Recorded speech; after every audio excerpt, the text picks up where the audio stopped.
recording. Okay. Buttons to worry about it. So.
Well, that's not You got good. water? Do you need another water? Good?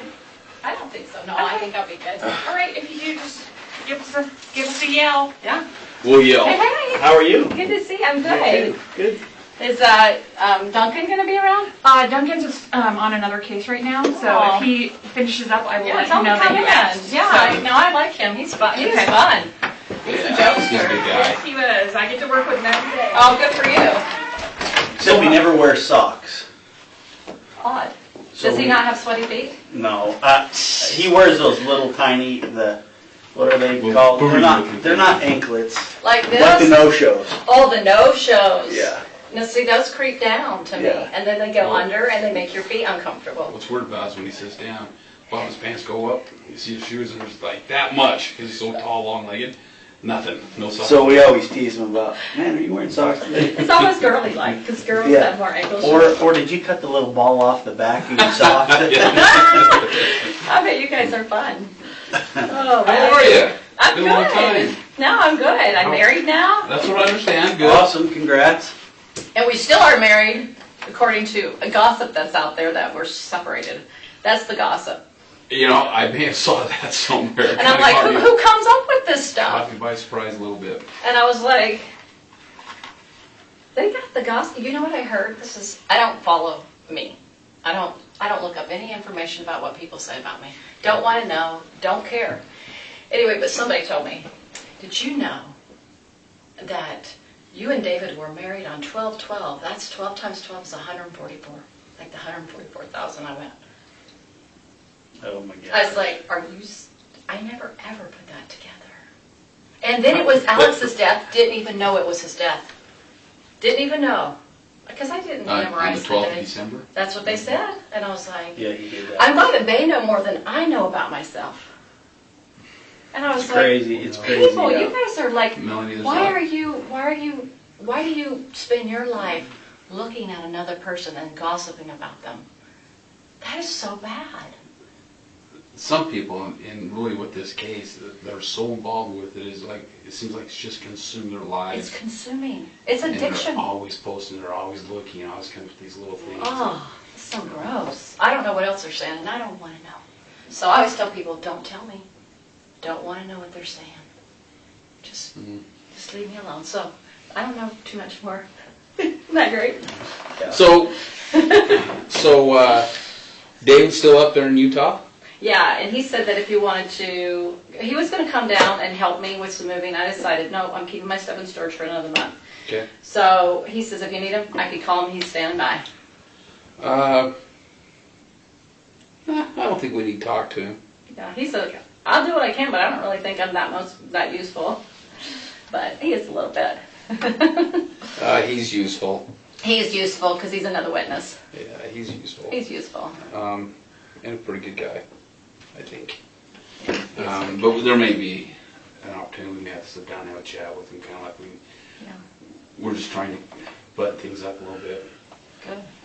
Cross T's, dot I's, and then prepare for what's possibly coming here in the near future. The trials. The trials. Anyway, so it's been a long time since we've chat, and so in that period of time, Ray, myself, Benny, other detectives gone over quite a bit of stuff, Okay. and also quite a bit of stuff with you. Yeah. So in going over that stuff and talking to other people, more questions come to mind that we may have not known back then. Okay. And so this is where it's important that we sit down and talk with you again and kind of get that all out in the open and try to figure out exactly what has happened here and what it was going on. Okay. Even,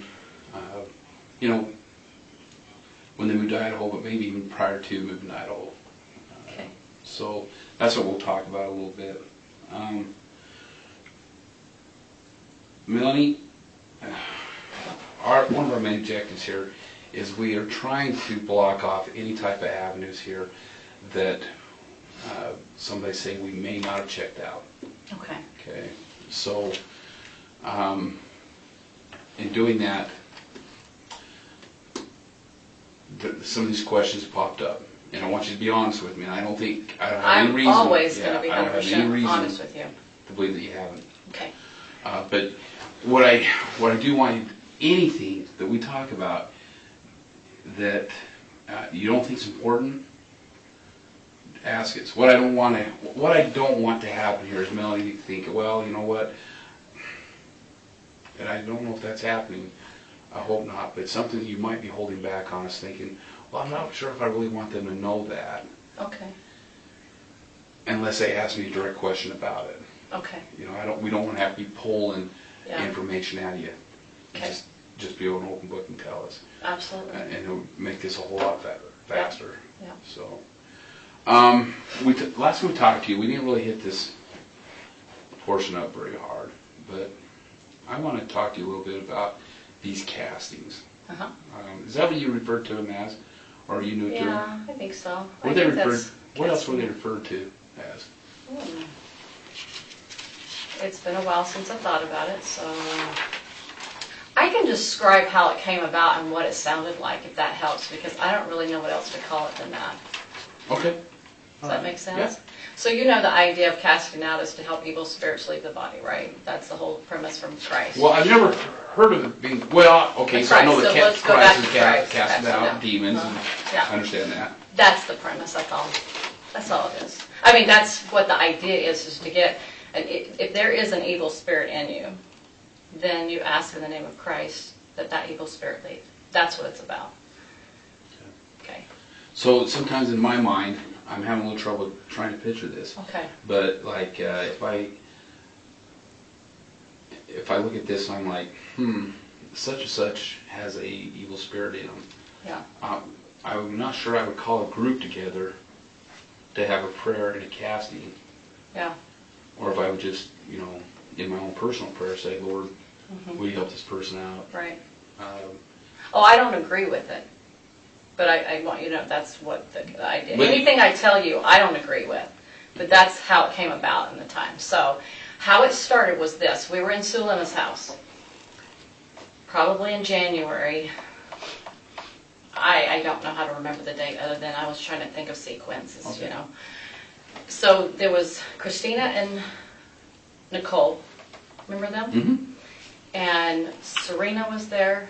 I was there, Sulima was there, and Laurie was there. And maybe Sulima's daughter might have been in the house, but I don't remember.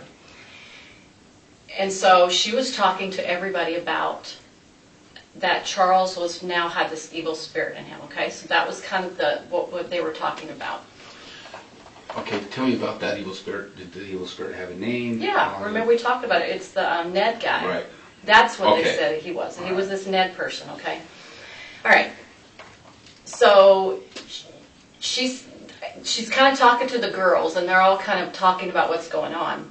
And she's like, I don't know what we're supposed to do about this. How do we get, how do I do this? I don't understand what this. So nobody has any information about casting out at this point. And then Christina, she starts talking about something. This was all beyond me because I didn't do the energy work. I mean, I had energy work done to me before, but I don't know how to do it. And I don't know if Christina knew about it or not. I'm not sure. But Christina started talking about, man, I don't know how she brought it up now. It's been a long time for me to remember. I don't know how they start talking about it, but somehow they start talking about casting out somehow. And then they all start joining in. I was listening because I didn't have any comment to make to it. I was like, I don't know. And then they were trying to figure out, she was trying to help solve the problem, like if this Ned is in him, how do we get him out? Or I don't even know if that was the right word at the time, get him out. But Can I stop real quick? yeah. Remind me how she knew that was Ned. Okay, that was, remember when Chad made the phone call? Laurie and I were in her house, one of her houses she lived in. Mm-hmm. Not the last house, but the one prior to the last one. Because I remember where I was at certain times, so I remember the house. Anyway, so I remember she was coming in the door. It seemed like we just did a podcast with a couple of men. So we just did that podcast. They left. And Chad calls and says, hey, I want to let you know that I did some research and figured out that this Ned. Oh, it's been a while since I thought about this. Yeah, that's right. I know Ned. what you're talking about. Yeah, you even forgetting details. It's been 2 years, right, or something like that. What if he So did Ned, Schneider? Schneider. Thank you. And Ned Schneider is in him, and she was taken back a little bit because it was a new concept for her. She didn't know about that this could happen. So this was introduced from Chad. Absolutely 100% sure of that. Okay.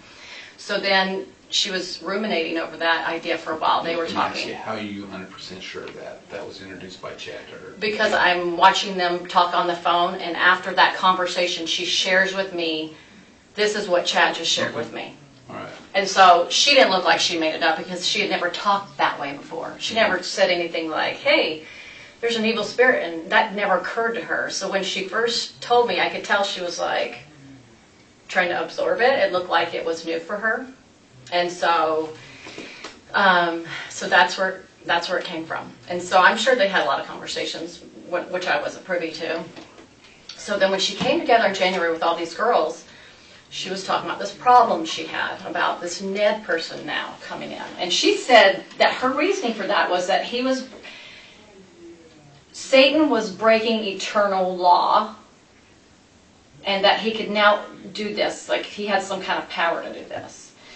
And so now these evil spirits were able to get into these bodies. So if we use you as an example, Ron is no longer Ron, he's, Phil. And Phil comes in and he is Right. now, I'm really dealing with Phil. I'm not really dealing with Ron anymore. Because Ron's gone. Ron's gone. He went to the spirit world or whatever, someplace, right? And so, anyway, as we talked around the girl, they were trying to figure out, well, how do we do this? How do we get this spirit out? So they sat there and talked about it. And a lot of the wording that they used, which I can't recall all of it, but it had to do with features that they learned from energy work. Different weapons and different Well, so like stones or different things that they had learned through a spiritual means, talking about, hey, and they came up with this stuff. I did not come up with it because I didn't even know what to say about any of did it. they come up with it, or did Laurie assign them something? No, at first they talked about it as a group. They were like, well, what can we do? And it seemed like Christina started bringing it out first, actually. She's the one that, and I'm trying to remember the words, but I can't really remember what she said. I just remember, I remember her sitting down with her one day and go, what can we do to help you, Laurie? She was sincere, and I was thinking, I have no idea. Like, I don't know what that looks like. And so anyway, they started talking and getting different ideas, and And so she was told she was told that she had this priesthood power. Now that Moroni gave it to her in the temple, she suddenly had this priesthood power. Right. That women were now getting it, because you know that they don't have it in church, right? Did you find that odd? Yeah, everything's odd. But at the same time, because I was on this, so I had listened to some podcasts she had learned. So it wasn't super odd for a person that had listened to Julie Rowe or Mike Stroud, because they were talking about how to, now if you go back and listen to those two, she doesn't come up with this stuff herself. This has been coming up by other people, okay? Well, right, and I know that the big picture, it's all a little weird, but when you hear, because, you know, you're LDS, yeah. When you hear something as in Moroni appeared to her in the temple and gave her priesthood powers, what did you think about that? Well, let me back up to when I first met her to help you understand how I got involved with her. You know, Jason Mouw's the one that introduced me to her. He met her in the temple and said, hey, there's like-minded people that are spiritual, da-da-da. Here's Melly's information. So she meets me and she hears me talking a little bit because I'm doing something for a steak event. It was really normal and good, and, you know, it had to do with, you know, like natural preparedness kind of things. You know, something that we all can learn and enjoy. Anyway, afterwards, she's in the back with Melanie. And then I came out, and then she came out, and Melanie was still in there because there was other classes going on. And she was just so excited to meet me. And she was like, you know, she's talking about people she knew, like Mike Stroud, or not knew, but knew of from podcasts, and Julie Rowe, and her change of heart. And I said, well, I've been changed to Christ, and my experience is a normal experience that somebody would have, but she was like mirroring me. And I think she's mirroring me, because I didn't know that then. I didn't know her, so I would have no way of knowing. But anyway, she was like, oh, I've been changed by Christ. And I said, well, I have too. And it was in a more significant way than maybe what I experienced at church. It was a beautiful experience that I had. And so, but there was nothing odd about it. It was just beautiful, you know? And so she said that she had the same, and she was super excited. And then she said, well, I said, you must have been through a really, you know, a lot of challenges in your life to be able to have these experiences. She goes, well, she says, I've had some special experiences with the Lord in the temple. And she might have said Moroni at the time, too. She might have. I can't remember if that was the next time I saw her or not. And I was like, wow, what have you been through? And she's like, well, you know, my kid was raped by her father, and who would have known that probably is a lie. But anyway, she was bringing this story about all her trials, and they sounded genuine to me. I did not think she would. I don't think people are manipulating. That's one of my weaknesses. I don't manipulate. I don't know how to. So I was so foreign to it that I was like, oh, she can't be lying to me. She sounds just like me, as far as my testimony of Christ. Now, not all the crazy stuff, but just that normal kind of sisterly bond that you would have with somebody in church. So then she tells me, well, because we had listened to Mike Stroud, he talked about 144,000 and about how people are going to be called to help be instruments in God's hands of bringing people together, like the lost tribes and different things in the last days. And so she says, well, I've had these experiences, and I know that I'm part of the 144,000. The Lord sealed me his in the temple kind of thing. And I didn't necessarily disbelieve it. It wasn't a new thought for me, because I had listened to different podcasters talk about some of their experiences, and I didn't think that they were lying either, because they sounded like it matched Mormon doctrine. All of it did. Because I'd read the scriptures a lot, and I thought, well, you know, I know about these things, but somebody's actually having them. And so, but, you know, people can have real experiences, but somebody can take that and act like that as their own. Sure. And I think that's what she did, is she took some information that could or couldn't have been true. I don't know if the guy had it or if he was deceived. I don't know that personally. But anyway, she learned a lot about, and Julie Rowe, they talked about casting out. They talked about when evil spirits, you put your arm to the square, you cast out, you use, and then talked about love is your most powerful weapon, and different weapons. He would say different weapons. I don't know if he described them, but he just talked about love as the most powerful weapon we can use against the adversary. So I don't know, maybe she took that, and then she took Julie Rowe's freaked out stuff, but she's whacked. But she was heavily into the energy work, and a lot of these things were like coming through, all these weapons and different things and evil spirits around you. So I remember one time she told me when she was in Hawaii, before I ever met her, so this was when she was living there, she recalled a moment. She goes, I remember, Melanie, I woke up, an angel woke me up, and said, you need to email Julie Rowe and tell her that she's a true servant. And I was thinking, wow, well, maybe Julie, because I didn't think Laurie was lying to me. I thought she was really enlightened. And anyway, she believed in this. And anyway, she said she finally figured, she said, I can't even email, or I don't do Facebook. She's like, I just finally read the back of the book, had the email on it, and just said, you are a servant, and that's it. And she just said, Laurie. And that's all she said. She sent off and went back to bed. So I was thinking, wow. Okay. And so... So when her and I met that day, she's like, I know that Moroni, she must have told me about Moroni, or he was the Savior. I know that he's called me to be part of that 144,000 to help other women. I'm to gather other women, something like that, and help them be part of the gathering kind of thing. Okay? So her and I go to the temple. We go to the Phoenix temple because I remember the Gilbert temple was closed. So we're going in there. This is, if you're LDS, you're going to be surprised by this. This is where the deception really began. I go into the temple, and I'm going in the dressing room. We're getting our white clothes on, and she is in the dressing stall. I come out and I stand behind. They have an arch window in the Phoenix temple, right in the women's room. And I'm standing there, and all of a sudden I get this like heat all over my head, and I'm like, "What's that?" So I said, "Laurie," and she comes out. I said, "Feel my head," and she goes, "Oh, it's happening." And I was like, yeah, it's really hot on top of it. I didn't have a fever. Nowhere else on my body was hot. And it wasn't because the sun was coming through. It was really like this heat. And it lasted for, I don't know, like a minute or two. Mm. And she's like, wow, it's happening. I'm thinking, wow, that's pretty awesome. You know, I'm thinking that's good. And so anyway, we go into a couple of different rooms. I don't want to share too much because it's the temple. Right. But anyway, she thinks that she has the power to ordain me at that point. To be part of this 144,000. And so she says a little prayer. That's her thing, her little prayers. And did she say she got the keys to ordain you? Yeah, from the Lord himself and from Moroni herself in the temple, in the initiatories, in a certain location in the initiatories. And the interesting thing, I told this to Rob, the same place that Suleiman said she saw the Lord was the same place he said. And I was like, how did that happen where she said the same place? And he goes, well, Melanie, people can have some psychological word. I don't remember what he called it.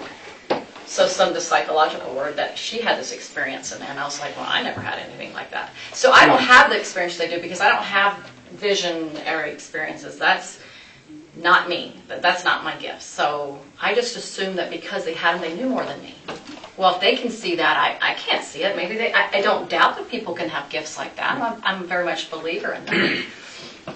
So that was a bit on the odd side that happened to me in the temple. And I've asked other people that work in the temple and different things. They said, well, they can bring Satan in with them. I'm like, oh, yeah, they can. Mm-hmm. So that was sad. So that's where my confidence came from with her because I'm in the temple of my God. That happens to me. Sure. So I had to, you can imagine after all this happened, I had to read back and go think, and it's like, all those things you thought were revelation, get rid of them. Don't even remember, don't go back to try to figure out, Heavenly Father, what happened here? I thought I was on your team. Sure. And I cried to the Lord. I said, I cheated on you. I broke my heart because I was that absolutely gobsmacked by it. Okay. Yeah. So, with these castings, and the first one you're involved in was at Zelina's house, and I can't remember if they did it that night or the next day, or I don't remember, but it was... Was it still at Zelina's house, do you remember? Yeah, I think so, yeah. Okay. Pretty sure. And was that just for Charles? Oh, absolutely, because that's the only person they knew had that issue at the time, according to their pretend revelation. I call it pretend because who knows what they're listening to. Describe to me how they did it? How they did it. Okay, so they were trying to figure out first how to do it, and so they were all coming up with different ideas, and I wasn't familiar with their vernacular. They would say things like, like Melanie would coin the phrase, probably like some kind of malachite or something after a while. Like malachite's a gem. Mm-hmm. So they thought that gem had powers. You know how like in the chakra world people get into stones and stuff like that? They kind of brought that into that. So they thought that had the power, and then... Those malachite rings, or the malachite stone? Well, she eventually got that, yeah, but that was... Yeah, okay. Right. Like the malachite stone. And then I remember Serena having a moment where she was like, we just need to ask, I don't know, it's a question. I remember it triggered something like, we need to ask permission for something. Anyway, sorry, it's been too long. And it was weird that something happened that night that was strange. Sulema and was it Serena? It's almost like they got attacked by an evil spirit. Like all of a sudden, Sulema's sitting there talking, and all of a sudden she can't breathe. Like she's like, I'm having a hard time breathing. I'm like, what is that about? You know, and then Serena, it seemed like something happened to her where something happened to her. And Nicole, or maybe it was Nicole. I know Nicole had something with, Nicole's a sweet, gentle soul, if you ever met her. And she just all of a sudden got really depressed and really heavy and quiet. And so anyway, they were obviously opening darkness because anyway. So they would say, well, anytime darkness comes after you, it's because you're doing the right thing. So it's an oppositional idea, Sure. right? And so anyway, they would just basically, she would raise her arm to the square, Laurie would, and then she would say through her priesthood power, which she believed she had the patriarchal power, which was higher than the Melchizedek power, okay? Sorry if this is confusing. I don't know if you're thinking. I'm following you. He's following you. So, and be patient. And Chad would help groom her into these beliefs and ideas. He would help her believe more and more, like, you're the most powerful woman in the world, whatever. And so anyway, they would just, each one of them had like a little something to say, like how they could help in a loving manner. It wasn't like an evil or a dark, like a yucky kind of a voice. It was, or I'm mad at you kind of a voice. It was like, come to the light, or, you know, something like that. And so the only part I pitched in was my testimony of Jesus Christ. I didn't have anything else to offer than that, because I was like, well, Jesus did this, and look at what's his name, and look at Paul the apostle, and you know, and I was just trying to share my little part, because I was like, all these people, I don't know.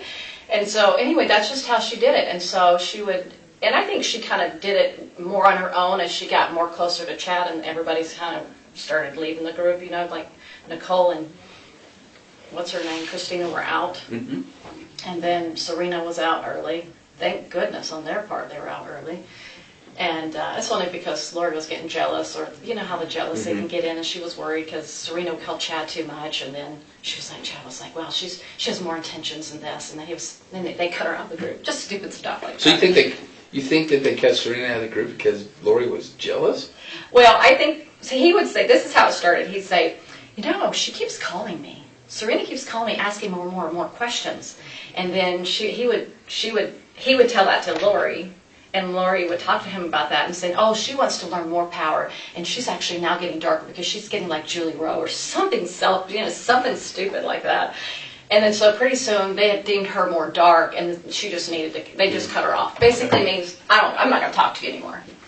So she went out of the country and came back. She got sick, and she was asking, like, what happened? Was some evil spirit touch me when I was there? And Serena had a hard time swallowing all this. After I came to her and said, these people are bad, she was like, you mean they lied about that and that? I'm like, Serena. And I had told her the whole story, everything that they killed the kids, and I really felt they did. And she was like,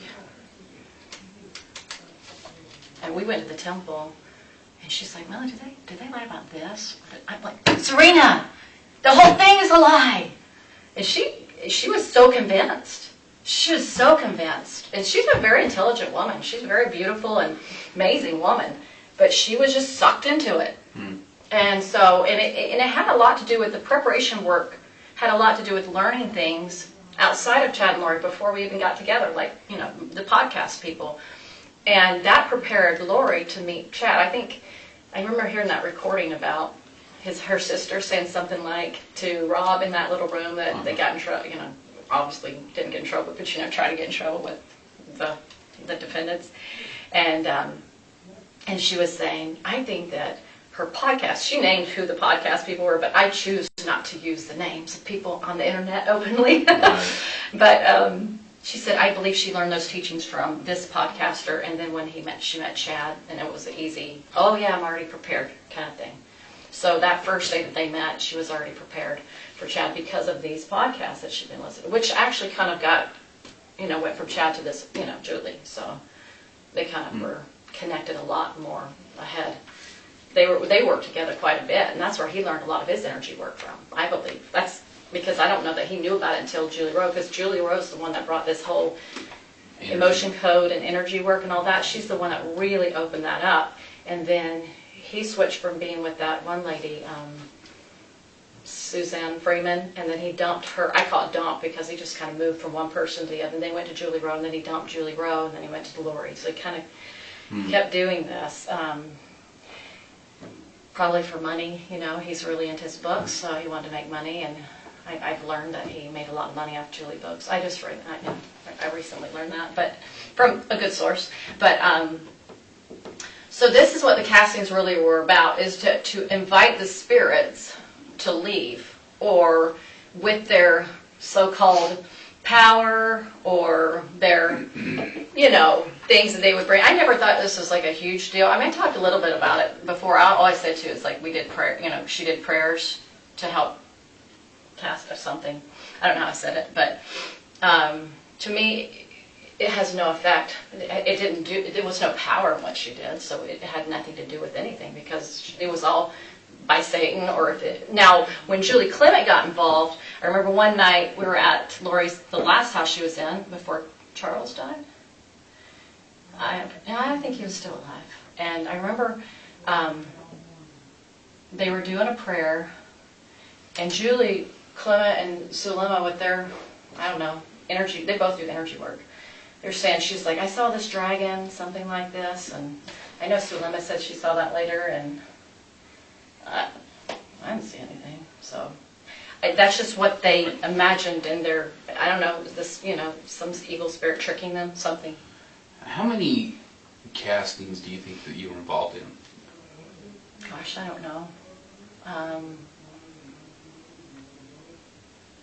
I'd have to make a guess because I wouldn't know. What would you guess?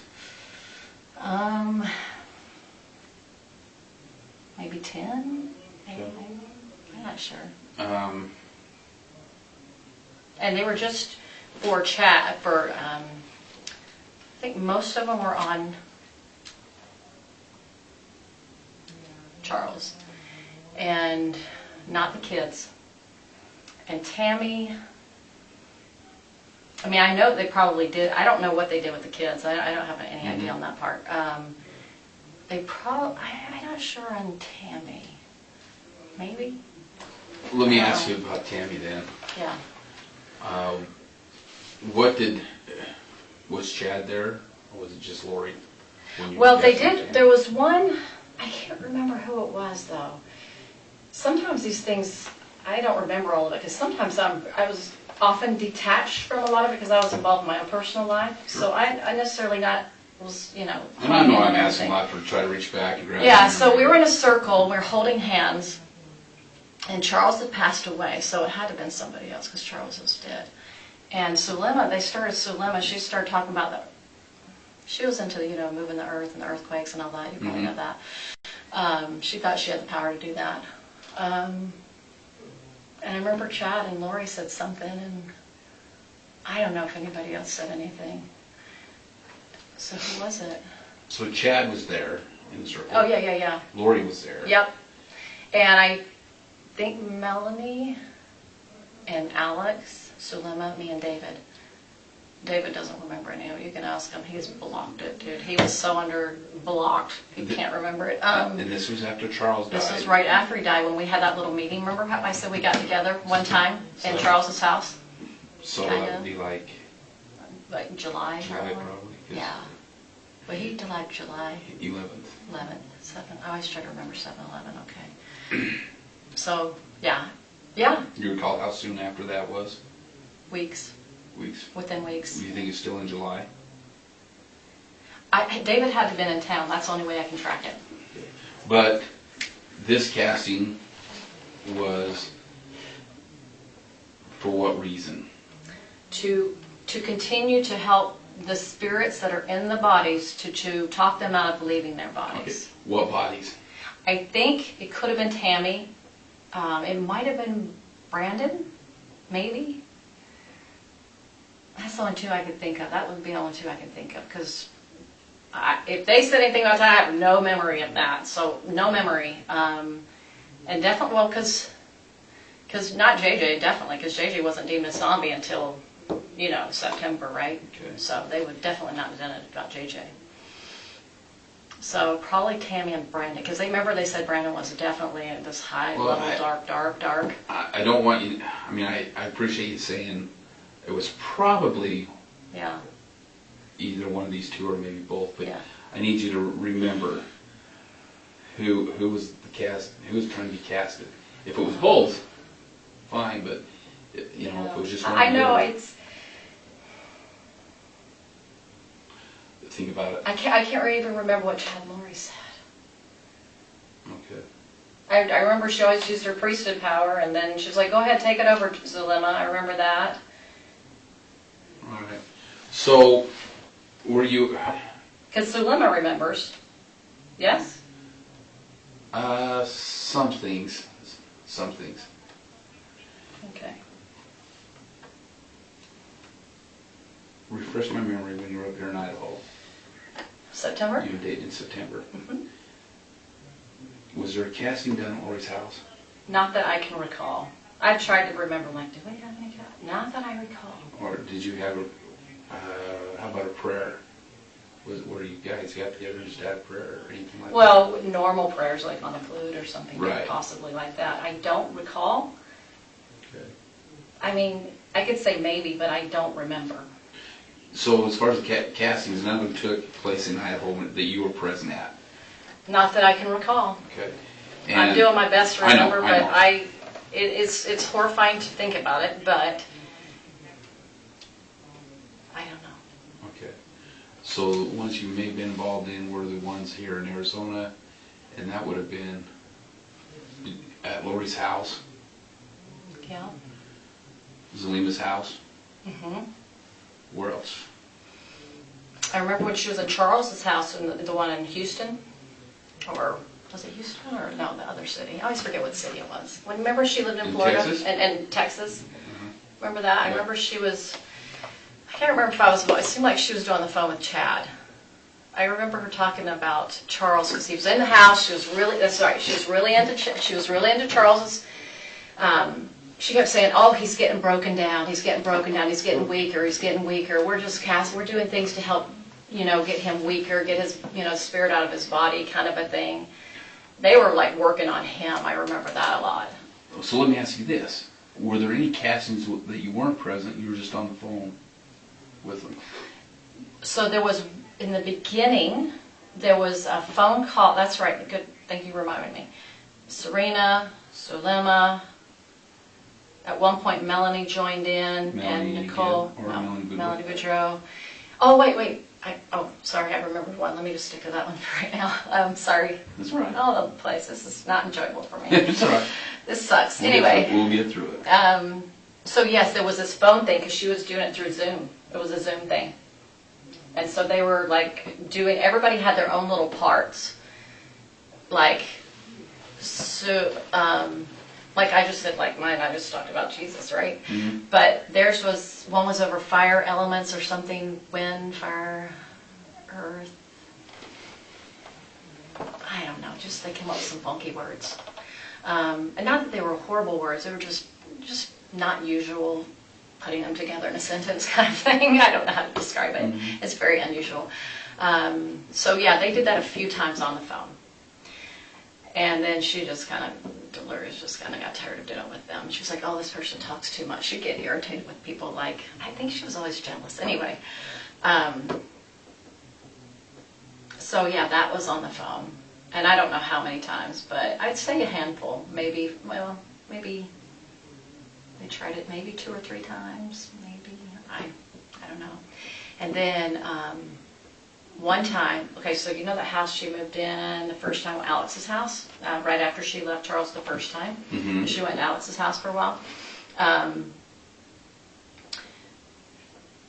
She had Serena on the phone, and Melanie was new to it, and she really didn't know what was going on. So it was the first time Melanie was exposed to it. And I remember we were holding hands, and I remember she said, my hands got really hot and they got really cold. I was like, okay, not my experience, right? And then Serena kind of related to that. They were talking on the phone. And that was the night she came up with this idea, this map thing of zombies in the world. Arizona, Utah, Idaho, da-da-da-da-da-da. And then she's like, okay, Chad says, and she'd be on the phone, How many, Chad? How many zombies in this state? She called him by name, Chad. I knew she was talking to him. How'd you know he was talking to him? Well, I just did. I just did. I mean, I just did. I don't know. I knew She it. called him by name? I'm sure she did, but I just know she was talking to him. Who else was she going to get this information from?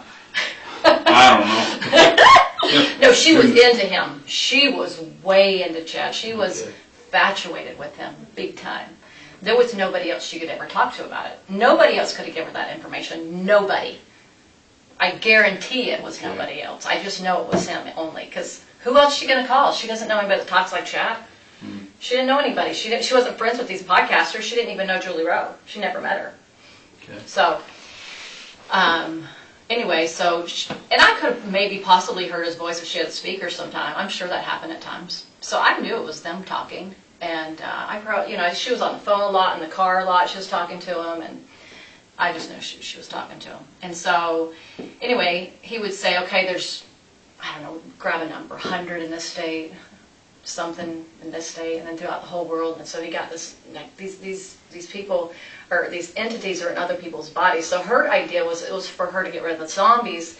The idea was for her thought she had the power to cast out, she'd say in the name of whatever, and with her power. And then he would check, oh, there's none left in the state, So anyway, that's how she did it. So anyway, I remember that conversation was kind of going on that night. And then, I don't know the heck they were talking about that night. I don't know who. I'm sure it was Charles. And I think it was probably for the world too. It probably was. And anyway, everybody was just holding hands. And anyway, they all said their little, whatever they could come up with, they think of that would help encourage this spirit to leave, or encourage them. And it wasn't done it didn't seem like it was done out of any unkindness or anything like that. It was just a matter of, like, if you were to invite somebody to leave. I think they started using different weapons that had light in them to help that encourage that spirit to come out of the body by those words. But it had no power. So I haven't worried about it since I've left Laurie. I was like, she didn't have any power. She can't hurt me. I'm not worried about her. So obviously I didn't believe in it to the level of worrying about my life, right? So that's kind of it. I mean, is there something you're kind of looking at that might help you more? Well, I really want to just dive into these. Yeah, these to kind of understand them. Yeah. Yeah. Because my understanding, and we may have hit a little bit on this in our first interview, but my understanding is that the spirits, in order for the spirit to be taken out of the body, it has to be casted out. However, if that body is or the spirit in that body is a certain darkness, just casting it out doesn't prevent it from coming back out. From coming. Yeah, absolutely. So, and there's certain ways that that body can be destroyed. Body or the spirit? Or spirit. I don't know if it can be destroyed. The spirit? I don't know if they can be destroyed. I don't know if the Father You never heard destroys anything? spirits. Okay. Oh, I'm not saying they believe that. I'm just saying you and I personally, I don't think they can be destroyed. When we talk about this, I'm trying to. Okay, I wasn't sure. Yeah, I'm Okay. trying to dive into their world. Okay, their what world. they're Sorry, thinking. because you're Right. sharing personal. So okay. So yeah. Yeah. I don't think that they thought they could destroy them either, though. They were just trying to get them to the point where, well, I don't If know. I Maybe had they a wanted dark, one. dark spirit in a body, Yeah. I mean a dark spirit, Yeah. and that body, or no, excuse me, that spirit is cast out of that body.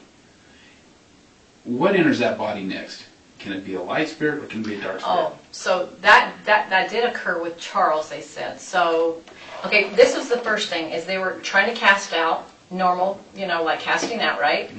But they said, oh, no, it's still in there. Chad would deem it still in there. We can't get him out. They're breaking eternal law, right? This is what we're saying. Okay. That casts his personal spirit out and then put a new one in. So then they finally said, we got him out finally. Through our priesthood powers, we got him out. Now, who's the next one? Garrett? Garrett was the next one that came into Charles. And this was supposed to be a more advanced, darker spirit. Okay, so if According the body, to them. if the body keeps receiving dark spirit, Yeah. does that body have to be destroyed? You Oh, know? not, see, they were learning. It was a never figured out. This was Chad pretending more and more along the way, is my opinion now. It's like, he was just like, okay, that didn't work, but what can I come up with to keep Laurie happy, right? And let me just figure this out and come up with, I don't know if he even played all the way through, because Laurie was so pushy about being with him, and I think he was so infatuated, which you and I both know he was with her. I think he just got more creative in his darkness. And I think it just went on line by line by line. I don't think, that's my feeling. I could be wrong. Maybe he had the whole, some people say, oh, a writer, knows the end of it. I don't know. All right, so let me ask you this then. With these castings, we know that, or I think we know, it was with Charles. They tried casting Charles. Yeah. They, at one point, tried casting Brandon. I think so. It feels familiar, I'll just say that. Because they deemed him as really dark right about the time, probably either right after Charles died, because then they were trying to help Melanie, because now she would go hooks into Melanie. She got totally taken out by Laurie. And Brandon is all these things, and he's now, not only is he dark, he's actually, we found out more about him. So first he's this. Oh, wait, we discovered more about him. Now now we know he's actually a high level. He's like up there with Hitler kind of thing, right? Right. And yeah. Did they ever say that? He was one of the Hitler crowd. He was one of the group that associated with Hitler. Mm-hmm. Was he? Yeah, did you know that? I must have missed that somewhere. Yeah, well, you're not missing much. But Tammy. Oh, so Tammy was, let's see. That's a good one, because that one's different. Because she was sweet, right? Mm-hmm. No, it was at the very, no, it must have not been Tammy then. Well, That's a good thing, thank you, because I got to route it around. Tammy, what would they have said about her? Because she didn't have an evil spirit in her, so then at the very end she did. And who, because it was, she probably only told me like once, so it's not like there was a lot of time spent on Tammy, to my knowledge. What did she say about Tammy? I don't know that she, I remember she said right in September, oh, there's evil spirits starting to work on Tammy now. Tammy's good, but they're not in her yet. They're like working on her. And they're coming around the house, something like that, and then she had this knock at the door one night, and Tammy wakes up to go see us, and of course Chad and Laurie would say, oh, that was Julie Rose's spirit that came and knocked on the door. Okay, That sound you familiar? lost me right there. I didn't know if this was, I did share this with somebody. I really feel like it's come out somewhere along the journey. It probably is. But you gotta understand, man, there's so much that's coming out here, sometimes we have trouble keeping it straight. I don't blame you. That's why I keep saying, call me. If you have like a brain cramp, Melanie can help me sort me out, because I can at least I got my memory. No, yeah, that's why we're here. I know, but I was just saying, when you're going through stuff and you're going through all this stuff, you need to keep it collective. Ask me, because I'm going to tell the truth. Nobody's going to tell it like me. All right. So tell me again about the knocking on the door. So something about one night there was this is what Chad would tell Laurie, that Tammy woke up to a knock at the door, and then he would say, maybe to Julie, I don't know, to his wife, I don't know, but she told me that he said it was Julie's spirit knocking at the door, that's what woke her up. So that was one indication, and it seemed like there could have been other things, I can't recall, but she just said, I felt this feeling of like they were kind of like around her house, these evil spirits. That's what it felt like when she was telling me. So you know how you feel things, you picture it, but you don't have the words to describe it. That these evil spirits are now trying to get a hold of her. Oh, and then she says, she's starting to question if he's seeing somebody else. Laurie was. Or no, Tammy was. That's what she would tell. So that's how they knew the evil spirits were in her, is because now she was starting to, and I don't remember what she said, something like, are you seeing another woman? Something maybe like that. Do you know when that was? Yeah, that was that time we went, September, that weekend I was up there. She would tell me that while I was in her apartment. Laurie told you that. Yeah, and that was when she was telling that JJ. I think we did know that. Yeah, everything I can remember, I tried my best to, as fresh as I could. Yeah, I did share. I feel like I shared it. It feels super familiar with me sharing that. Anyway, so, but she didn't tell me when she got in her spirit. I think after she died. So I didn't know, and I don't know that she ever said who was. She was trying to describe it, but I don't even remember what she said. Can I interject really quick? Yeah. Let's go back to the castings, because we're kind of getting just sidetracked just a little bit. Okay. So back to the castings. You participated in about 10 of them, and then some over the phone, roughly. Something like that. They were mostly on Charles, if I can remember, if not all of them. There might have been a few that weren't, but it felt like they were, if not all, Charles. And Laurie would start it, and you would go around the room. Always. She'll always You'd go start. around the room, and each person would say something. I have something to say. Describe to me, let's say we're in the casting, what would you say? I would say, so they would always refer to the evil spirit. So if it was Ned, they'd say. Call by name. And I can't remember if I said Ned's name or not. I don't know. But anyway, I just say, Jesus Christ is your Savior.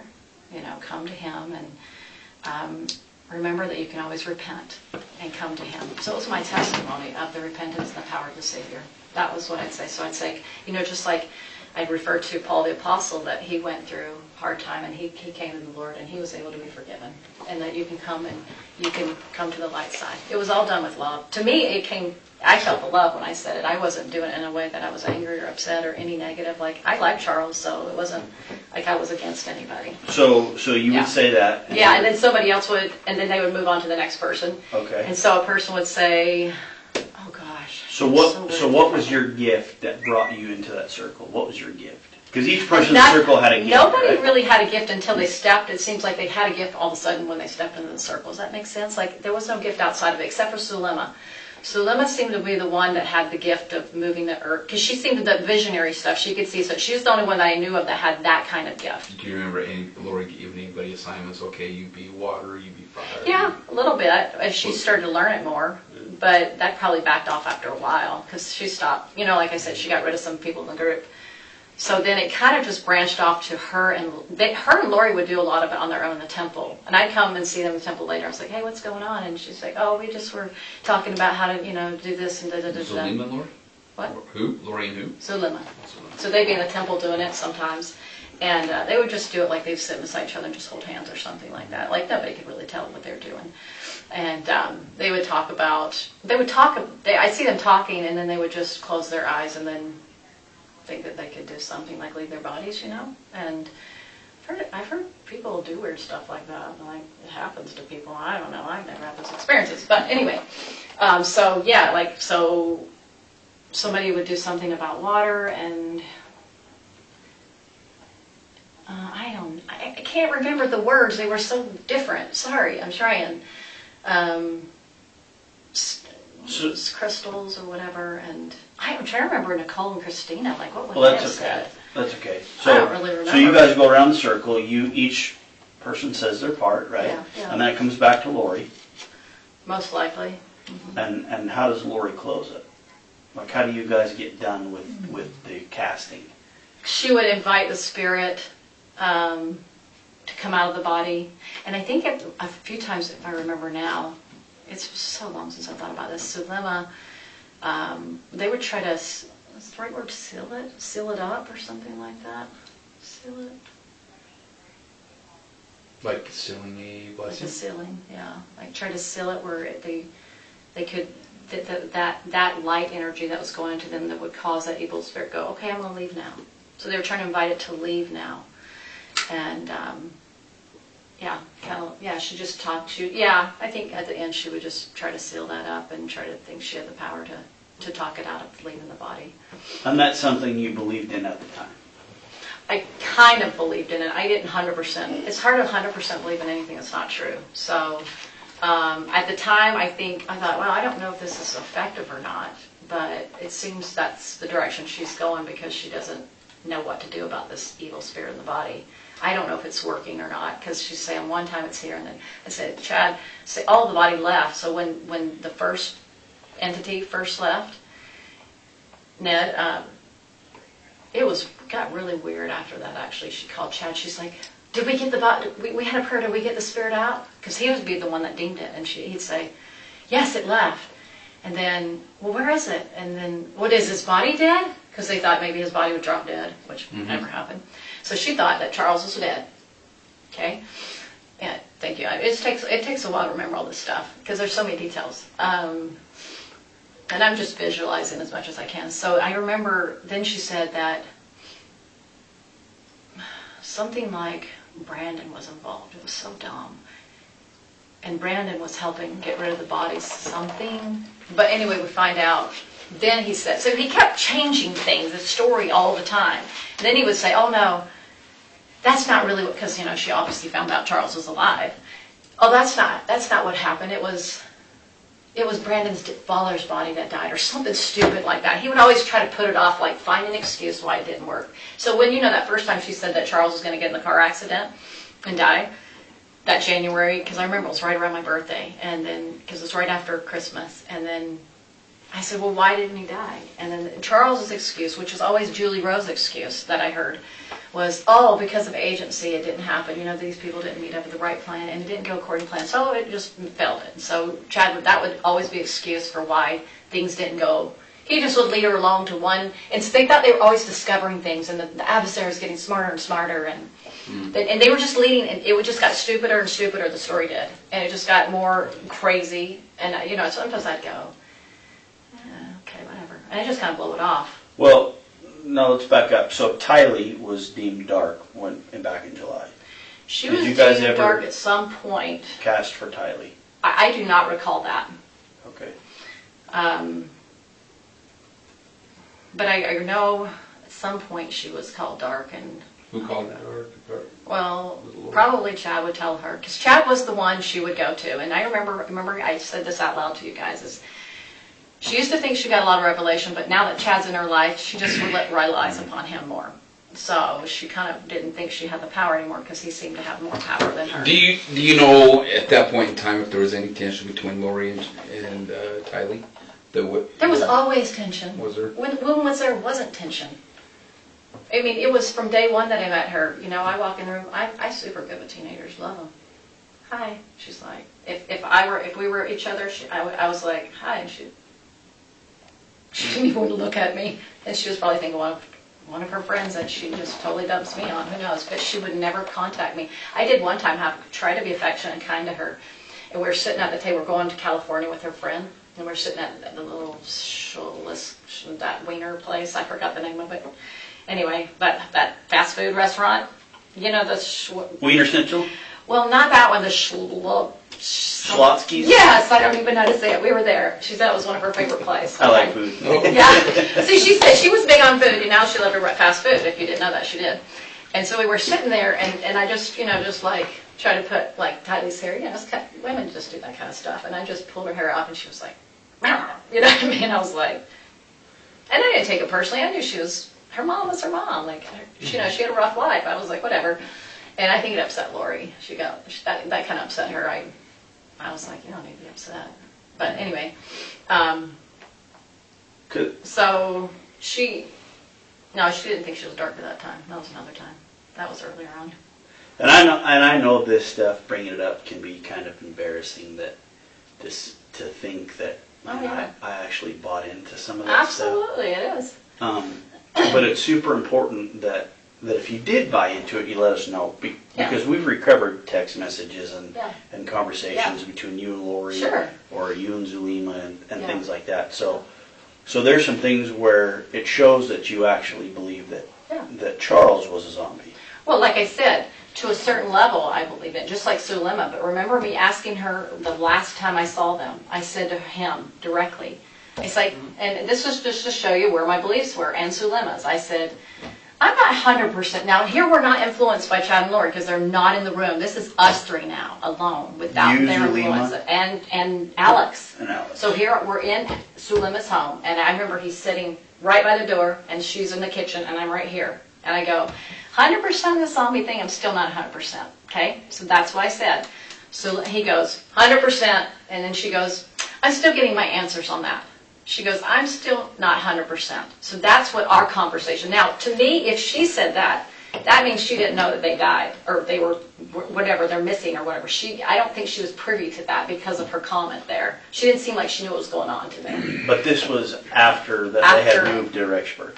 This was like a few weeks before he died, so this was what? Charles. No, Alex. This is right before Oh, yeah, Alex died. yeah, so this is The after last they time I moved to seen him. Rexburg, they came back. Yeah, this is after they went to Rexburg, and they already were married. They just got married, Sulema and Alex. So when I say, yeah, I went along with in text because I was trying to believe in it, and I was trying to, but there was always that little part of me that was like, you're going to have that. You're going to have that doubt until you ever had doubts about something, but you go along with it for a while because you kind of, and then you're like, So I'm not denying that because I told you I was gullible. So it's just that I didn't 100% believe in it.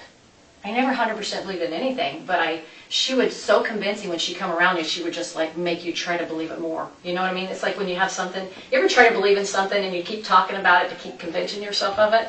Multi-levels are great at that. You're just trying to talk yourself into it.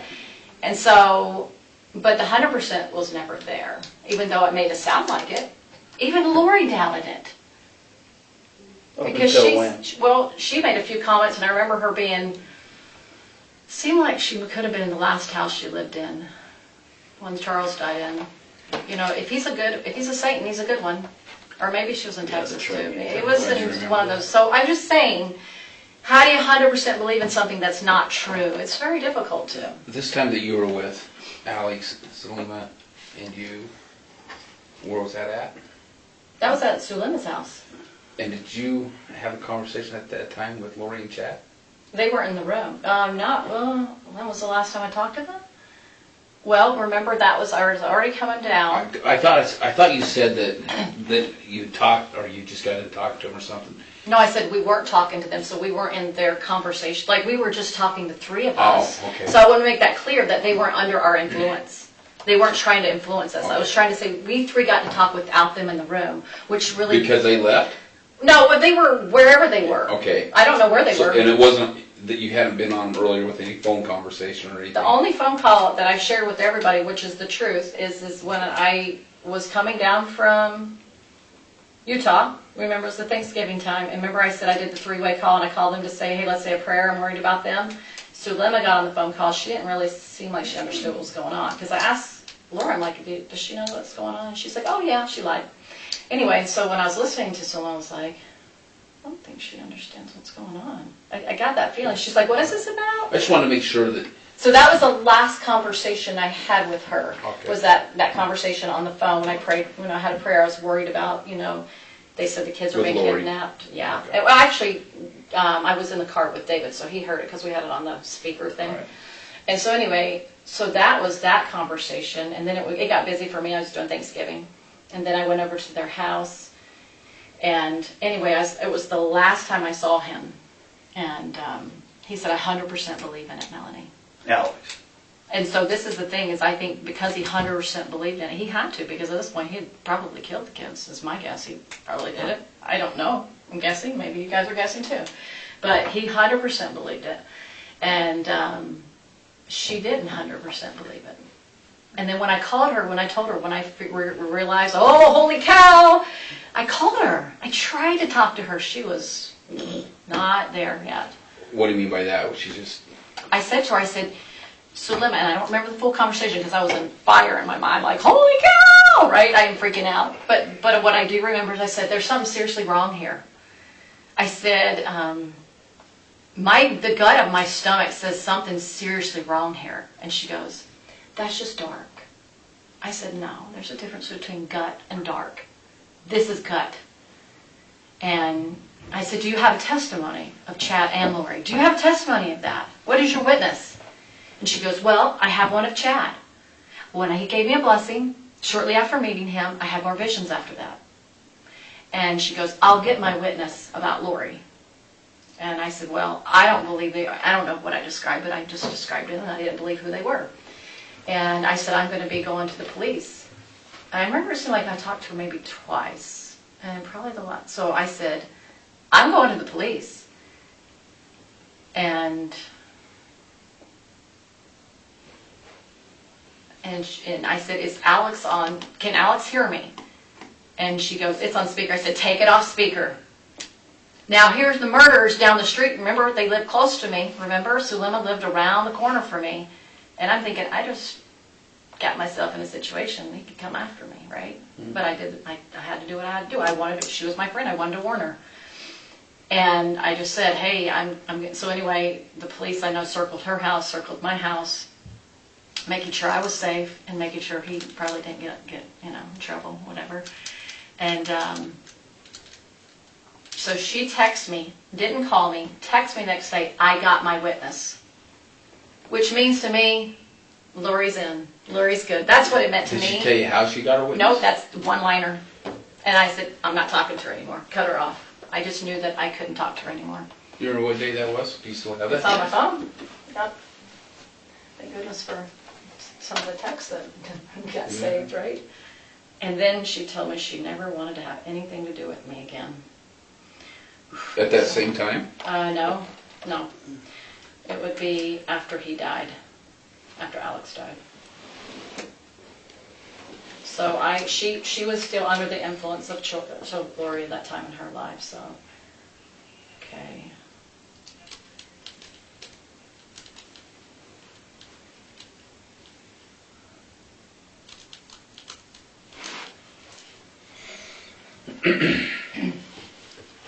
Just gonna step out here.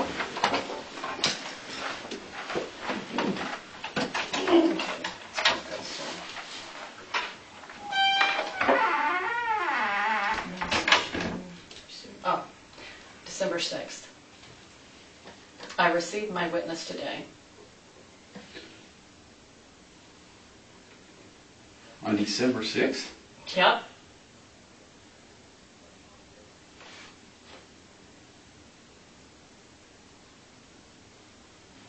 What is this? So I got $2,000 picked up from Melanie's piano, and she was out of town, so she said, can you collect the money for me? So I had this $2,000 cash, and she said, Mel asked us to get it for her, or can we pick it up? What's easier for you? I said, I'm sorry, but I'm not home, and I'm not sure when I will be. I just text her as well. Maybe I can get it to her through PayPal. Just PayPal it to me. I can't right now because I don't have enough money in my account. If you'll anyway, she goes, let me know, thanks. Are you up for a convo? The bishop told me what happened. I was so surprised, so sad. This was after he died, so this was, I guess it was 2 days later, right? I'm so sorry, words cannot express how I feel. I am extremely only surprised at your hypocrisy because of what you did. I didn't have to not only deal with my precious husband dying in my arms, but then when police were ransacking my house and traumatizing my entire family. You are not my friend. You are not to speak to me or anyone in my family ever again. I want you to pay the $2,000 you owe as soon as possible. Put it under the mat and I'll forget that I exist.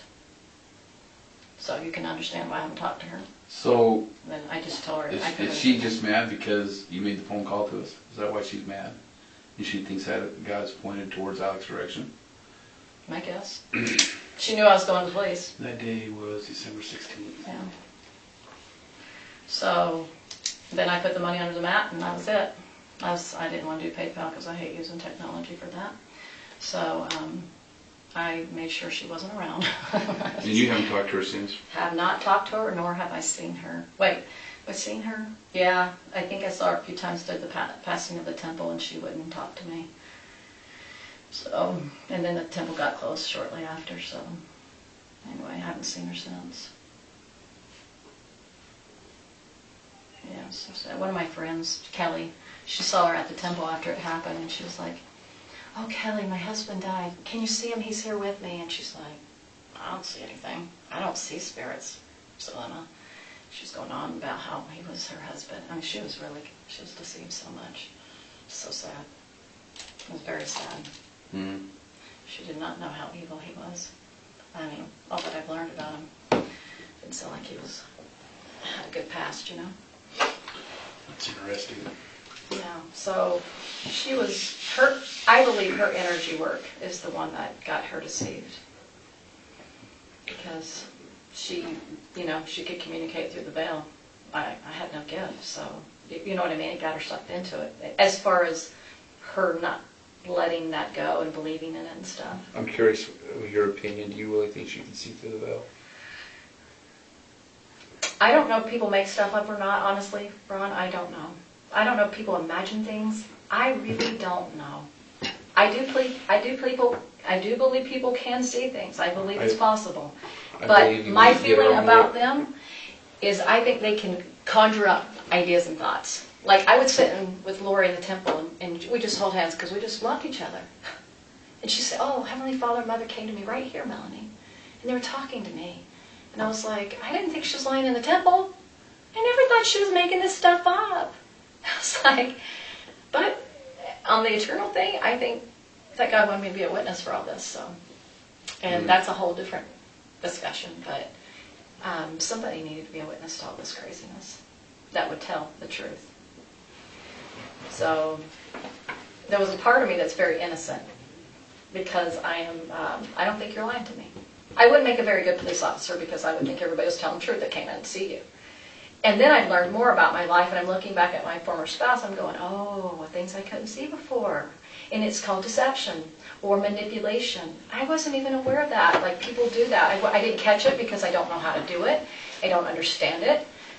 But when you experience it, it's painful. I'm going to get a little personal with you here and ask some personal questions, but I'm curious with your relationship with your previous husband. Was that relationship with your previous husband kind of in turmoil before Chad and Laurie showed up on scene? Oh, absolutely. We had challenges for the whole marriage. Okay. Yeah, it was a hard marriage. Did Chad? Did they encourage me? Yeah. Actually, they discouraged me. Did they really? Well, they were saying, oh, I see you, this is what he would say at first, I see you and your family going to a mountain in camps, and I see your husband and your family with you. But he gets upset and he leaves the camp, and then he shortly dies after that. So then, that was one thing he said. And then at one point they said, he's not dark, but he has just dark spirits around him. Because I remember out of the blue, he's like, oh, I checked your husband, and he has attachments to him, so I just took the attachments off him. I didn't ask him to do that, nor did I even think that he had them, do you know what I mean? So that was right in the beginning. And so then I said, and then anyway, I had a hard day one day with Brendan, and I told him months, like right about the time I met Laurie, I remember standing with my husband, and I said to him, if you don't stop talking to me this way, I can't do it anymore. You're going to have to make some changes. I mentally, I can't talk. I can't handle the way you talk to me anymore. I can't do it. And I remember he has this scratching thing. He just started scratching his arm with his eczema. And I was, and then we had a discussion once, and I said, you see how you're talking to me? I said, that's the meaning. Do you understand that? He goes, that is? And I go, yeah, it is. I'm just trying to figure out, you know, he always had his reasons. And then, anyway, so I went out for a walk one day, and I just said, do I have to stay in this marriage, Heavenly Father? I can't do this anymore. It hurts my mind at this point.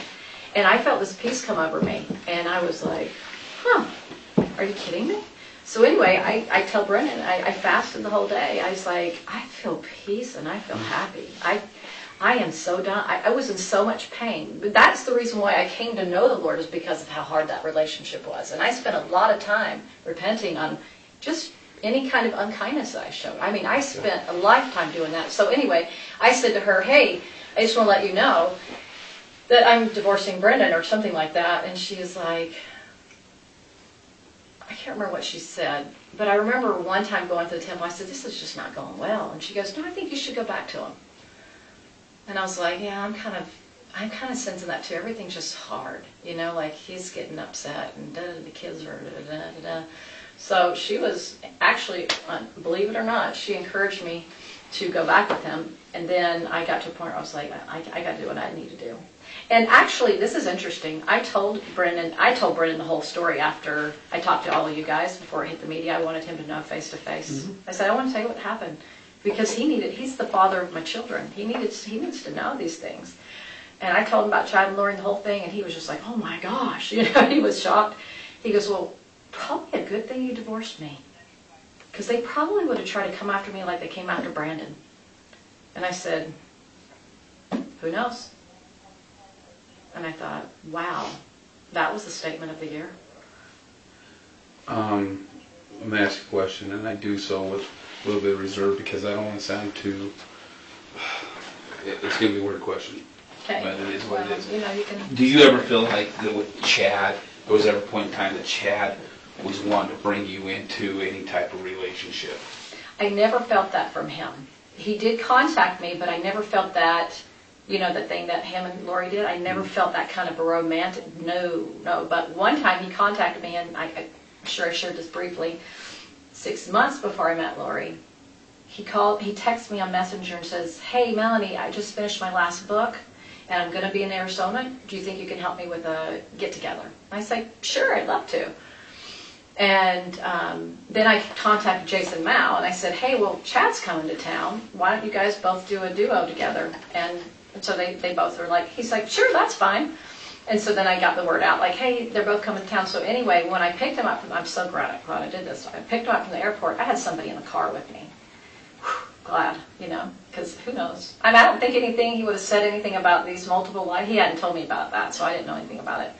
But I had, her name is Janelle Littlebear. She was with me, and her daughter was with me. So anyway, we went to the place that he was going to speak, and then we had a lot of craziness going on with the air conditioning. But anyway, and then I said to him after, it was all over, I said, "Do you mind giving me a priesthood blessing? I could really use one right now, And I looked up to him at the time. I thought he was this great visionary.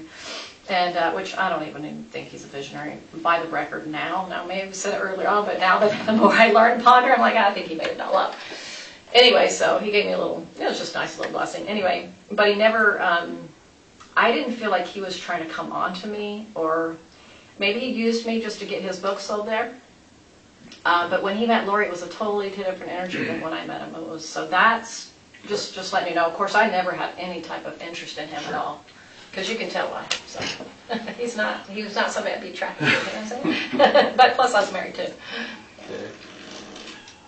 Sorry, it's loud. Let's talk a little bit about the night that you were at the apartment in Rexburg. The night that we believe that JJ came up missing. Yeah. If I recall right, you guys were doing a cast, and Alex had already taken a podcast. Yeah. I knew what you meant. Okay, good. And Alex had taken JJ, gone to his place, and a little later we know that then he brought JJ back. Yeah. And because I don't have any paperwork right in front of me, he went upstairs with JJ. Is that correct? Is that what I remember? Do you remember, you mean like when we were doing the podcast and then he came in the door with him sleeping? Yeah. Mm-hmm. Yeah, I kind of went that way. So he goes upstairs, and do you know where he went when he went upstairs? Because he went into Laurie's room because he wasn't in David's or my room. Those rooms are empty, so he had to have been in there. And then you didn't see him again that night. Who? JJ? Alex. And he left. No. And Jay left. JJ still up there. Yeah. And I never saw JJ either. Right, but Alex left. You watched him leave. Yeah. Okay. Well, we heard the door open and close, and we probably said good night or something. I mean, maybe we're podcasting. Who knows? Do you recall seeing him walk out with JJ? Not walk out. No, Okay. just walk in. Okay. Just walk in. That's right. And when he left the first time, we didn't see him take him. We just know he had him because she said that he had taken him. Right. I don't recall that. I just remember he wasn't there. But the time he left, so he brings JJ in, and then he leaves again. He did not take JJ out of the room or out of the apartment. Okay. So you get done with your podcast. Everybody goes their separate way, and everybody goes to their bedrooms. Yeah. And David, I recall David having his dream. He woke up. Yeah, funky. Did he come and get you and tell you? No, I was actually laying beside him when it happened. In which room? In JJ's official room. Okay. So he woke up and you were at the side of him? Yeah. And tell me about what happened from there. His heart was beating. He was distressed. He said, "I just had this really bad dream." And then he kind of sat up and he was just, and he just was, I said, "Well, tell me about it. And he's like, "It was just so dark." He's like, "I saw an earthquake and I saw people hurting and I wanted to help them and I couldn't," and something like that. That's what it feels like, remember. It was like his heart was hurting. Like his whole body was under distress. When he has dreams, they're like lifetime dreams. Some people dream vividly. I do not dream like that. He has incredible dreams where he feels everything in his dream. So it affects him at a totally different level. Okay. So that's what happened. So then I think, oh my gosh, maybe some evil spirit, because, you know, they were always talking about it. So I text Laurie and I text Chad. I'm like, I don't remember what I said. Probably, are you awake, or something's wrong, Chad. David, I don't remember what I said. I just remember trying to get to them. So I said, I'm going to go get Laurie, see if she can help out. The door was locked. And so I was like, I don't know. She's not, I don't know if I should try to wake her up, or I just decided just to come back and see David after that. So you tried the door handle. It was locked. It was locked. Did you knock on it? Maybe. I probably did, but there was no answer. I don't remember if I probably did, but and I think I tried calling her too and texting her, and I think Chad, I tried calling him. I thought maybe he could help out. Neither one of them responded to me, as you probably could tell in the text. You probably saw that. Nobody responded to me, so I just went back to bed. And then we woke up next morning, and she was happy chappy. How was David? He was better. He felt better. He was like, that was a bad dream. And then we would tell them, like, hey, he had a bad dream last night. And she's like, oh, that was Julie Rowe. He attacked her. Once again, throw Julie into it. From a distance. Chad said Julie Rowe attacked David? Well, Laurie probably said it, but, you know, she always went through him. So when I say it's kind of, they're both. Who knows? They both. And then I don't even know what I believe anymore, what she says that he says, because she's such a liar now. At this point, I'm like, I don't know anymore who said what, but between the two of them, they came up with it. Oh, they always throw her into the bus, you know. And it's because because right before earlier that day, we went to that lot where, you know, that land was going to be for sale. And so we were talking to a friend of Julie Rose. His name was Keith Levitt. And Keith Levitt was there with his wife, Suzanne, and then the realtor was there. And Alex was there. But Laurie wasn't there. David thought she was there. I said, no, she went home after that. He goes, I forgot that. Anyway, and so anyway, because we saw her, we thought, oh, she's going to tell Julie Rowe. Keith is going to tell Julie Rowe that we were there because he saw us, because they're really tight. Keith and Julie are super tight. So that's why they threw that, you know, Julie Rowe attacked him that night because, you know, da-da-da-da-da. Do you remember by chance what Laurie was wearing in the morning when you guys got up? She was typical wearing spandex pants and spandex shirt. I don't recall. But that's usually what she had on. Was it the same clothes that she had on the night before? Oh gosh, I do not remember. I know that's kind of a tough one. I don't remember details to stuff like that. It's not one of those things I pull, unless it stands out for a reason. I wish I could tell you. Okay. That'd be good to know, but I don't know. She usually had new clothes on every day, if I can remember. It seemed like she got fresh clothes on every day. She was kind of into her clothes, so. All right. That night on the 22nd, Yeah. try to remember as best you can, okay? So, it's a Sunday, Yeah. right? Do you guys go to dinner, or do you guys make dinner on Sunday night? Well, we would make it because we don't go to eat on dinner now, so we would have made it Okay, at home. so everybody's at home. Mhm. Does Laurie leave anywhere with JJ?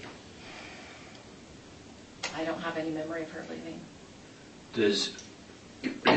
So you sent a text, correction, Laurie sent a text to you around 8:30 that evening saying that something to the effect of, hey, I'll be there shortly, JJ woke up, she's getting him back to bed. Mm. Do you know where she was at or where you were at when she sent that text? Gosh. Man, that doesn't even sound familiar.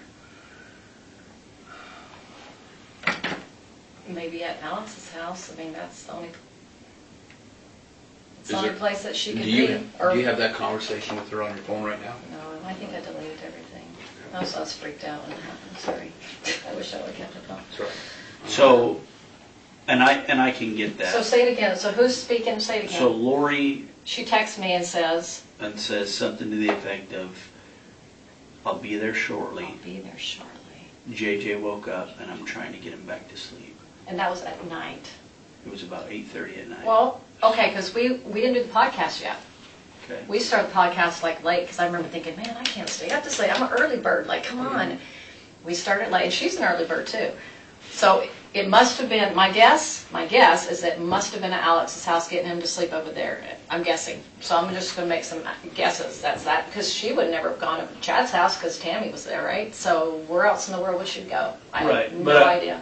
And that's why I'm asking if you remember her, if you remember being alone in her apartment with her not there. Because if she's at Alex's, you're alone in her apartment. I could have been upstairs or something. Maybe I was talking to David, who knows? So, and that's why I'm asking if Yeah. you remember her leaving and JJ not being there around that time. Probably, because that's when he was no longer there when we did the podcast. And so somehow, I think I was upstairs. That's what I feel. I just don't remember that detail because I had any reason not to remember that, you know. I didn't know anything was going on, so I didn't have a way of associating it with anything. I just knew I was going to do a podcast, and that was it. And I didn't prepare for it because I never prepared for the podcast. I just, you know. So. And that night when David was having his dream and you send the text to Chad, and understand, I'm not casting any judgment here. Yeah, that's okay. But were you and David sleeping in the same room, or That did you hear? that night we were. I think so. Yeah. Okay, so and which room? If you're walking down the hall, which room were you in? The right or the left? Well, it depends on which way you're walking down the hall. So if you're walking away from Laurie's door, Away from Laura's door, towards the room. towards the room. So David's. Well, he was assigned that room, and then the first night, you know, David wasn't there for a few nights, so I was in Tyler's room. So that was the night. That was the room that I stayed in, and then he stayed. So yeah, left room, and it had the mattress on the floor. Okay, so that night you guys were in the left bedroom. Yes. Yeah. And the nights prior to that, you were in the right bedroom. Yeah, I was a couple. I don't know how many nights. I know at least I was like 1 or 2 nights in Tyler's room. I know that. I just. I gotta remember when he came there. Was it Friday or Saturday night he got there? Well, anyway. It'd been the first night that he got there. Which night was that? Do you remember? I don't, but Friday, you guys Saturday. shared the same room the first night he showed up at the apartment. Probably.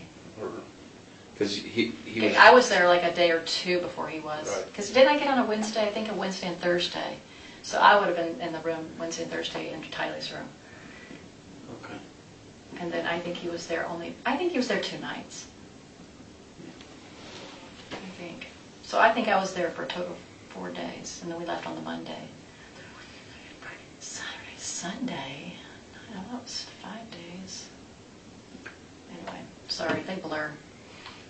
So anyway, I don't remember other than like something, I don't know what I said on the text. Probably something like something's wrong with David. He had a dream, something. I don't know what I said, but something to the fact that something's wrong with him. I just thought, man, maybe somebody, evil spirit. That's all I could think of. That's all I could think of. Because I was like, why is he traumatized in this dream? It's pretty intense. Anyway, it was bad.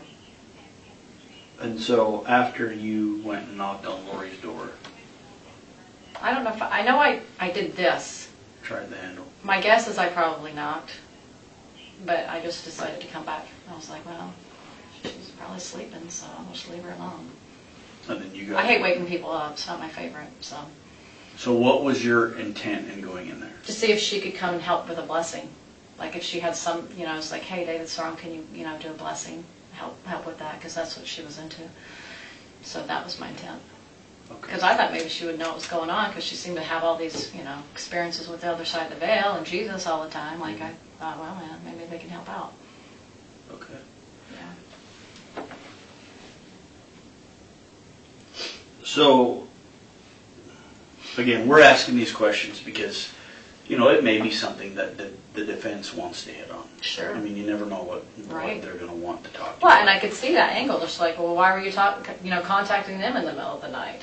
Well, this weird experience. I don't know what else to say. And so when we talk about this stuff, it's for that purpose, right? Yeah. So that morning, when David talked to Laurie, did he express any concerns to you about JJ's whereabouts? Did he express any concerns to David. me? Mhm. I don't recall him expressing concerns. On the drive home, did you guys talk or text Laurie or chat? No, I mean, what would we have said about JJ? Just, I know that he questioned her, like, where is JJ? Let me see if he has a zombie in him.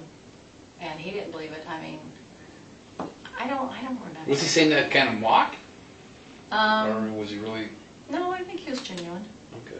Yeah, he's not a mocker. He's pretty genuine about these kind of things. I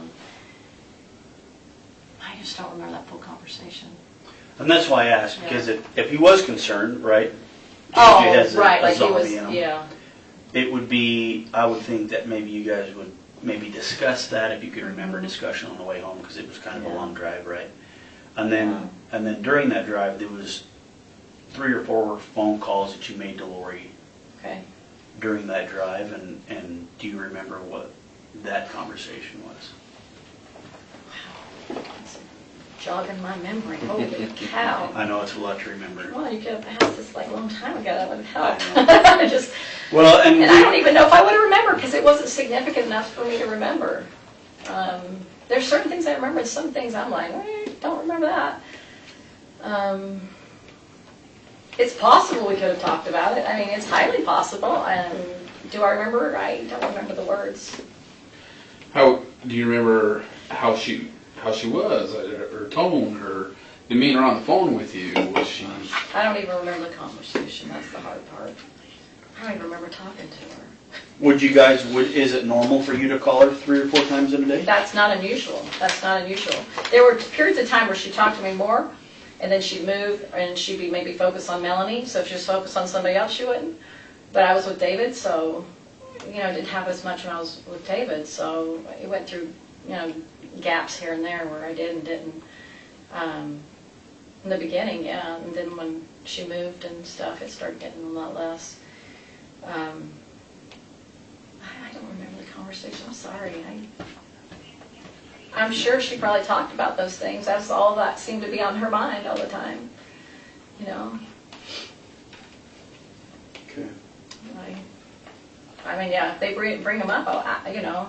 Whenever they ask me in court, happy to talk about it, but I don't remember them. Prior to those podcasts, had Chet been over there? Yeah. You know what time he left? We probably talked about it, but I'm just. So I think we figured out, if all my remembering, it seemed like he was there on a Sunday, right? And then he was there even before. Yes, he was there when I got there that day or the next day, because I remember they were doing their little music thing they had going on, so he was there then. And then we walked around the track. Wednesday or Thursday, I don't remember. And he was there. I'm thinking it was Sunday. I mean, I know. Okay, yes, it was because David and him saw each other, of course. Okay. Yeah, so he definitely was there on a Sunday, or we interacted with him on a Sunday. Was he at the house on Sunday?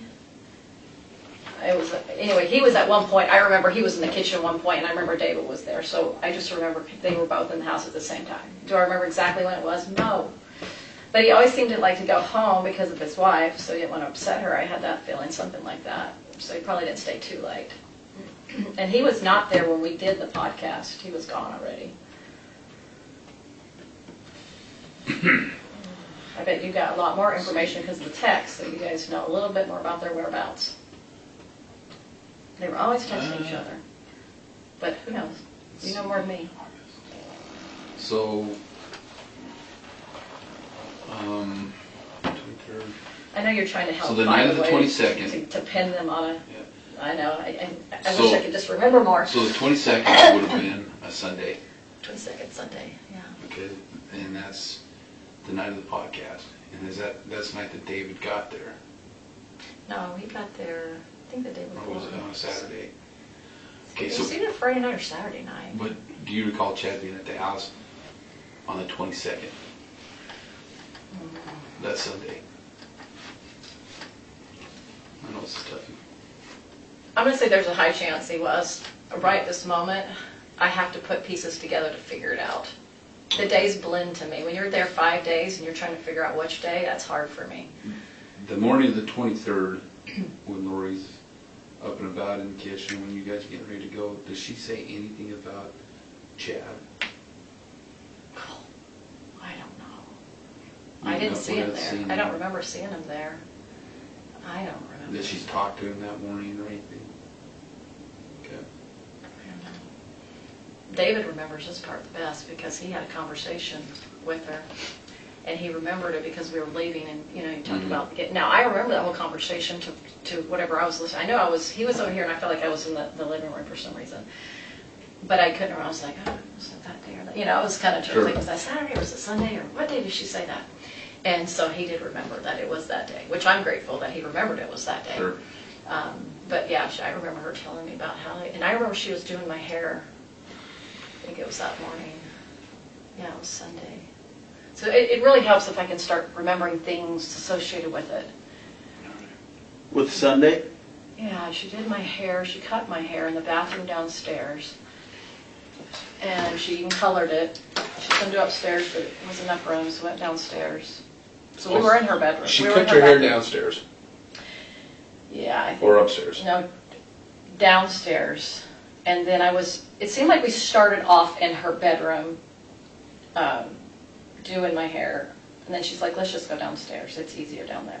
I don't know why. I can't remember the reason. She just thought it was easy. Now, she had all her stuff up there. So Upstairs? Yeah, I mean, that was all her. Well, because there was hardly anything downstairs in that bathroom. There wasn't a lot down there. It was pretty empty. I remember. There was probably a few things in there, but not much. So it was small.